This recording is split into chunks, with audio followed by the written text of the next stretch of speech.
जी अस्सलाम वालेकुम। Recently FBR ने कुछ लिमिट्स डिफाइन की हैं कैश डिपॉजिट से रिलेटेड, जिसमें अब अगर आप अपने बैंक अकाउंट में कैश डिपॉजिट करते हैं तो आपको कुछ टैक्स पे करना पड़ता है, या उसको हम बोलें फाइन आपको पे करना पड़ता है। लेकिन ये फाइन आपको as a time of deposit नहीं पे करना पड़ेगा, विद रिटर्न आप पे कर रहे होंगे।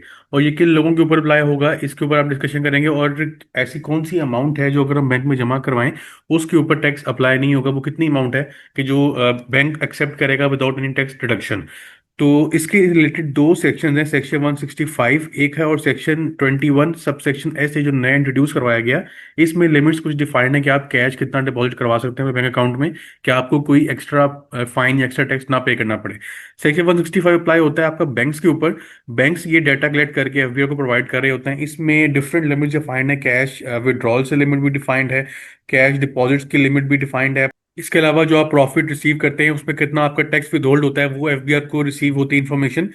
और लास्ट में जो आपके क्रेडिट कार्ड की डिटेल है, जो आप बिल पे करते हैं, अगर वो 2 लाख से एक्सीड करते हैं तो वो भी एफबीआई को रिसीव होती है। आज की वीडियो में हम इस कैश डिपॉजिट की जो लिमिट है इस पर डिस्कशन करेंगे, और यहाँ पे जो लिमिट डिफाइंड है वो हम देखेंगे कि इन लोगों के ऊपर अप्लाई होती है। अब यहाँ पे जो लिमिट एफबीआई ने बताई है जिसके ऊपर बैंक्स अपना एक चेक लगाएंगे और एफबीआई को डाटा प्रोवाइड करेंगे, वो 10 मिलियन की अमाउंट है, मतलब 1 करोड़ से ज्यादा अगर आप अपने अकाउंट में कैश डिपॉजिट करते हैं तो आपका डाटा एफबीआर को पहुंच जाता है। अब यहाँ पे ये कहीं नहीं लिखा हुआ कि आपको उस पर टैक्स देना पड़ेगा।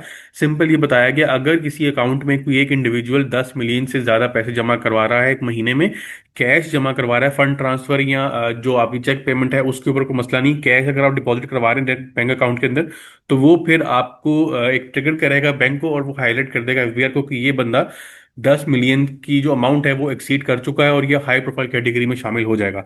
यहाँ से फिर एफबीआर चेक करेगा, अगर बंदा रिटर्न फाइल करता है, अगर ये फाइलर है और उसने तमाम अपने एसेट्स डिक्लेयर किए हुए हैं, तो वो उसको सिर्फ एक नोटिस इशू करेगा कि आपने कैश डिपॉजिट करवाया, इसका सोर्स हमें जस्टिफाई करवाएं।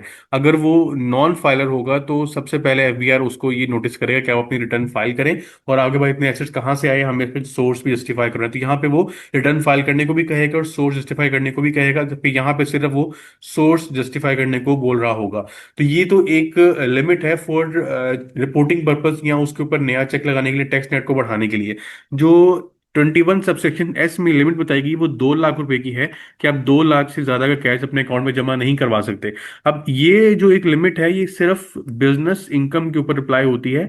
अगर आप एक सैलरीड इंडिविजुअल हैं, या अगर आप नॉन बिजनेस इनकम अर्न कर रहे हैं, रेंटल इनकम अर्न कर रहे हैं, या आपने सिर्फ इन्वेस्टमेंट्स की हुई हैं शेयर्स में तो आपको डिविडेंड इनकम रिसीव होती है, तो आप अपने अकाउंट में 2 लाख पैसे जमा करवा सकते हैं। उसके ऊपर कोई रिस्ट्रिक्शन नहीं है। इसके ऊपर एफबीआर ने काफी डिटेल में क्लैरिफिकेशन भी अपनी इशू की है कि ये 2 लाख की जो अमाउंट है ये सिर्फ बिजनेस इंडिविजुअल्स की अप्लाई होती है, और उस कैटेगरी में जो लोग शामिल हैं वो अभी तक कोई इस पे एक्सक्लूजन लिस्ट शामिल नहीं है कि कौन कौन लोग शामिल नहीं है। सब लोगों को इसमें शामिल किया गया। सिंपल एक बड़ी कैटेगरी है बिजनेस इनकम की, उसमें चाहे आप एज एन इंडिविजुअल काम कर रहे हैं, या चाहे आप एज अ पार्टनरशिप फर्म काम कर रहे हैं, या कंपनी के तौर पे काम कर रहे हैं, तो आप इस लिस्ट में शामिल होंगे। इस लिमिट में 2 लाख की लिमिट में आप शामिल हैं।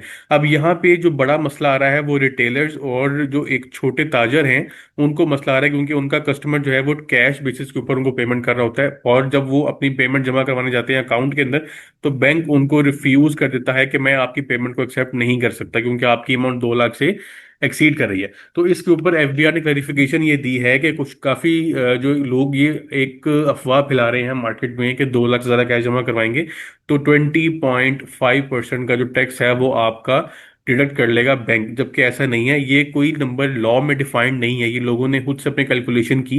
इसके ऊपर हमने डिटेल डिस्कशन भी की हुई है कि 20.5% का नंबर कैसे बना। अगर आपने वीडियो नहीं देखी तो राइट कॉर्नर पे मैं यहाँ उसका लिंक अटैच कर रहा हूँ, उसको विजिट कर सकते हैं। 20.5% की वो अमाउंट है कि अगर कोई बंदा अपने अकाउंट में पैसे जमा करवाता है जो 2 लाख से एक्सीड कर रहे हैं, और उसने रिटर्न फाइल कर दी, रिटर्न फाइल करने के बाद उसका अगर ऑडिट होता है तो वहां से उसको एक नोटिस रिसीव होगा कि आपके अकाउंट में इतने पैसे कैश आ रहे हैं जो कि इस लिमिट से, इस सेक्शन के अंडर एक्सीड कर रहे हैं। उस सेक्शन में क्या लिखा हुआ है कि अगर आपने कोई पैसे जमा करवाए जो इस लिमिट से ज्यादा हैं, तो उन पैसों को अर्न करने के लिए आपने जो अपना एक्सपेंस इंकर किया होगा वो एक्सपेंस हम आपको 50% डिस अलाउ कर देंगे।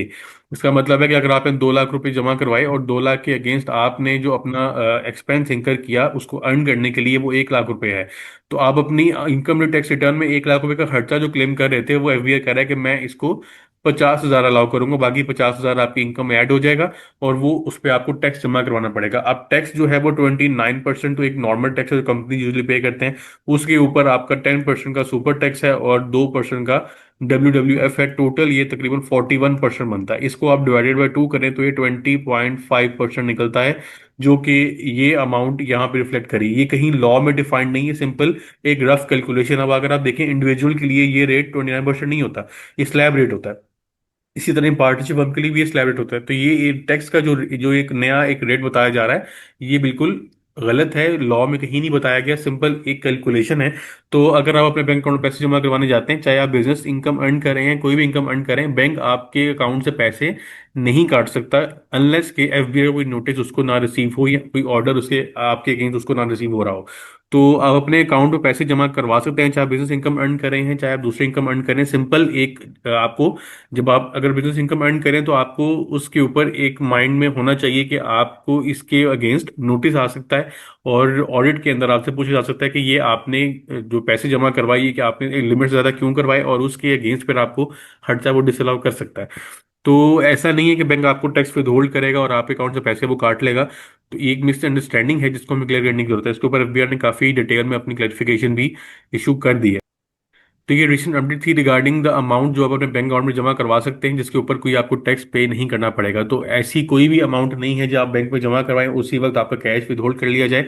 ये सिर्फ एक लॉ में जो प्रोविजन ऐड की गई है वो आपके रिटर्न और आपकी ऑडिट के पॉइंट ऑफ व्यू से की गई है कि बाद में अगर आपका ऑडिट होता है तो हम आपको ये एक्सपेंस डिसअलाउ कर देंगे। जबकि सेक्शन 165 से इन्फॉर्मेशन गैदरिंग पर्पज के लिए ऐड किया गया है। इसमें 10 मिलियन से ज्यादा भी अगर आप कैश डिपॉजिट करते हैं तो उसमें आपको कोई एक्स्ट्रा जो टैक्स है वो पे नहीं करना पड़ेगा। इंशाल्लाह नेक्स्ट वीडियो में नए टॉपिक के ऊपर डिस्कशन होगी। अपने ख्याल रखिएगा। अल्लाह हाफिज़। मैंने अपने व्हाट्सएप पे चैनल बनाया है सीए पैकेज शेख के नाम से। इसमें जितने भी रीसेंट अपडेट्स हैं वो आपको एक्सक्लूसिवली यहाँ पे अवेलेबल होंगी, रियल टाइम पे आपसे शेयर की जाएंगी। उसके बाद वीडियो में जो भी मैं डिस्कशन करता हूँ उसको मैं पहले ही ग्रुप में बता दूंगा इंशाल्लाह कि जो आज हम डिस्कशन करेंगे वो किस टॉपिक के ऊपर होगी। उसके अलावा जो भी नई अपडेट्स आएंगी वो इस चैनल के ऊपर आपको उसके लिंक्स या डॉक्यूमेंट्स आपको अवेलेबल होंगे। तो आपसे रिक्वेस्ट है, मैंने लिंक इस चैनल का डिस्क्रिप्शन में ऐड कर दिया, आप उसको जाकर फॉलो करें ताकि आप रिसेंट अपडेट्स के साथ इन टाइम अपडेटेड